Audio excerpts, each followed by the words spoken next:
ডিম আল্লাহর এক বিস্ময়কর সৃষ্টি। বাইরে থেকে দেখে মনে হয় এটি একটি নীল পাথর। এটি পানি নিরোধক, শক্ত এবং আপাত দৃষ্টিতে সম্পূর্ণভাবে সিল করা একটি বাক্স। কিন্তু এই বন্ধ বাক্সের ভেতরেই ধূপ করছে একটি প্রাণ। আমরা জানি বেঁচে থাকার জন্য অক্সিজেন অপরিহার্য, কিন্তু এই ডিমে কোনো জানালা বা দরজা নেই। তাহলে ভেতরে বাচ্চা শ্বাস নেই কি হবে? 21 দিন করে সেই দম আটকে থাকে না? ভাবো তো, আপনি যদি বাতাস নিয়ে সাবমেরিন 3 সপ্তাহ আটকে রাখা হয় কি হবে? আজকে ভিডিওতে আমরা জানবো ডিমের ভেতরে সেই গোপন বায়োলজিক্যাল ইঞ্জিনিয়ারিং সম্পর্কে। এর উপর জানতে হলে আমাদের ডিমের প্রতিটি স্তরকে আলাদা করে দেখতে হবে। সবার উপরে থাকে শক্ত খোলস, যা ক্যালসিয়াম কার্বনেট দিয়ে তৈরি। এর প্রধান কাজ হলো ভেতরের নরম অংশকে বাইরে রাখা থেকে রক্ষা করা। খালি চোখে মসৃণ মনে হলেও মাইক্রোস্কোপের নিচে এটি চাঁদের পৃষ্ঠের মতো এবড়ো-খেবড়ো, এবং এখানেই লুকিয়ে আছে প্রকৃতির আসল রহস্য। হাজার হাজার ক্ষুদ্র ছিদ্র বা পোর্স। একটি সাধারণ মুরগির ডিমে প্রায় 7,000 থেকে 17,000 পর্যন্ত এরকম সূক্ষ্ম ছিদ্র থাকে। এই ছিদ্রগুলো এতই ছোট যে মানুষের চুলের চেয়েও কয়েক গুণ সরু। এই ছিদ্রগুলি হলো বাইরের জগৎ এবং ভেতরের প্রাণীর মধ্যকার একমাত্র সেতু। মজার ব্যাপার হলো এই ছিদ্রগুলো এমনভাবে তৈরি যে ধুলাবালি বা ক্ষতিকর ব্যাকটেরিয়া সহজে ঢুকতে পারে না, কিন্তু অক্সিজেন কণাগুলো সহজেই এর ভেতর দিয়ে যাতায়াত করতে পারে। ডিম পাড়ার সাথে সাথে এর উপর টিপিক্যাল নামে পিচ্ছিল আস্তরণ থাকে, যা শুকিয়ে ছিদ্রগুলোকে আরো নিরাপদ করে। এই জন্য ডিম ধুতে বারণ করা হয়। ধুলে এই প্রাকৃতিক রক্ষা কবচ নষ্ট হয়ে যায় এবং জীবন ঢোকার সুযোগ পায়। খোসার ঠিক নিচেই থাকে পাতলা পর্দা বা মেমব্রেন। আমরা ডিম সেদ্ধ করার সময় বাইরে দেখি এই মেমব্রেনগুলো দ্বিতীয় ফিল্টার হিসেবে কাজ করে। কিন্তু বাতাস দিতে দেয়, কিন্তু তরল পদার্থকে ধরে রাখে। এর পাশে ডিমের সাদা অংশ বা অ্যালবুমিন, এটি বাচ্চার জন্য পানির উৎস এবং শক অ্যাবজর্বার হিসেবে কাজ করে। আর মাঝখানে হলুদ কুসুম হলো বাচ্চার খাবারের ভান্ডার। 21 দিন ধরে সে এখান থেকে পুষ্টি পায়। গল্প শুরু হয় এই দিন থেকে। কুসুমের পর ছোট্ট একটি বিন্দু যাকে বলা হয় ব্লাস্টোডিস। তৃতীয় দিনের মধ্যে এটি রক্তনালী বা শিরা বের হতে শুরু করে। এখানে তৈরি হয় ডিমের সবচেয়ে গুরুত্বপূর্ণ অঙ্গ কোরিও অ্যালান্টয়েড মেমব্রেন বা সংক্ষেপে CAM। সহজ ভাষায় এটি হলো বাচ্চার অস্থায়ী ফুসফুস, যাতে শরীরের বাইরে এই রক্তনালীগুলো ডিমের শক্ত খোলসের ভেতরে দেওয়ালে একদম লেগে থাকে, ঠিক ছিদ্রগুলোর নিচে।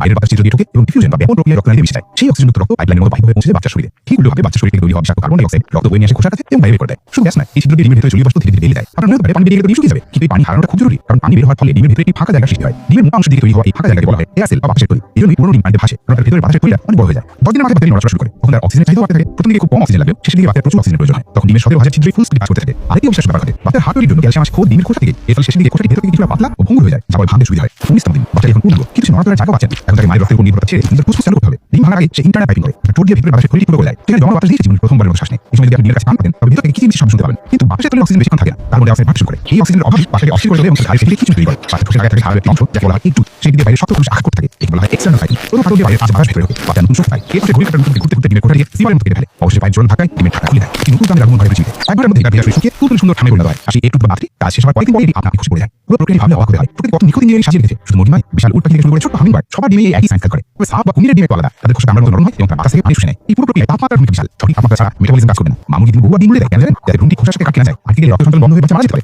বাতাসের আর্দ্রতা হিউমিডিটি গুরুত্বপূর্ণ। বেশি শুকিয়ে গেলে বাচ্চা বেরোতে পারবে না। ডিমের ওভাল শেপ আকৃতি ওভাল কাকলিও নয়। এই আর্কিটেকচারের আর্চ বা খিলের মতো কাজ করে, যা প্রচন্ড চাপ সহ্য করতে পারে। পাখিরা টেকনোলজি পেয়েছে তাদের পূর্বপুরুষ ডাইনোসরদের কাছ থেকে। আজকাল ইনকিউবেটর কৃত্রিমভাবে বলে তৈরি করে হাজার হাজার বাচ্চা ফোটানো হয়। তবে সব ডিম ফোটে না। যদি কোনোভাবে ছিদ্র দিয়ে ব্যাকটেরিয়া ঢুকে পড়ে, তবে ডিম থেকে গ্যাস তৈরি হয়। কখনো কখনো 2 কুসুমের ডিম হয়, কিন্তু জায়গাভাবে সাধারণত দুটি বাচ্চা সেখানে আসতে পারে না। ডিমের কোষের রং সাদা না লাল হবে, তা নির্ভর করে মুরগি জাতীয় রকম। এর সাথে পুষ্টির কোনো সম্পর্ক নেই। তো মূল কথা হলো ডিম বন্ধ থাকলেও তার কোষের ছিদ্র দিয়ে সে নিরন্তর শ্বাস প্রশ্বাস চালায়। এটি স্বয়ংসম্পূর্ণ স্পেসুল বা ক্যাপসুলের মতো। জানলে অবাক হবেন, ফোটা পর্যন্ত একটি বাচ্চা প্রায় 20,000 বার শ্বাস নেয়। আপনি চাইলে বাসায় এটি পরীক্ষা করতে পারেন। ফুড কালারের গরম পানিতে ডিম ঢুকিয়ে রাখে, কোষের ভেতরে থেকে রঙের ফোঁটা দেখতে পাবেন। এটাই প্রমাণ করে যে ডিমের খোসা নিরেট নয়, ছিদ্রযুক্ত। ডিম শুধু খাবার নয়, এটি জীবনের এক অদ্ভুত বিষয়। মানুষের ক্ষেত্রে প্লাসেন্টা বা নারী যা হয়, পাখির ক্ষেত্রে ডিমের খোসা দিতেই হয়। এত শক্ত সুরক্ষা থাকার পরেও জীবন কতটা নাজুক তা ডিম আমাদের শেখায়। প্রকৃতির প্রতিটি ধূলিকণায় বিজ্ঞান লুকিয়ে আছে, আমাদের শুধু দেখার চোখ থাকতে হবে। রিক্যাপ: কোষের ছিদ্র দিয়ে অক্সিজেন ঢোকে, মেমব্রেনের রক্তনালী থেকে অক্সিজেন গ্রহণ করে, পানি শুকিয়ে ভেতরে বাতাসের ইমার্জেন্সি ট্যাঙ্ক তৈরি হয়। সেই বাতাস ব্যবহার করে বাচ্চা ডিম বের হয়।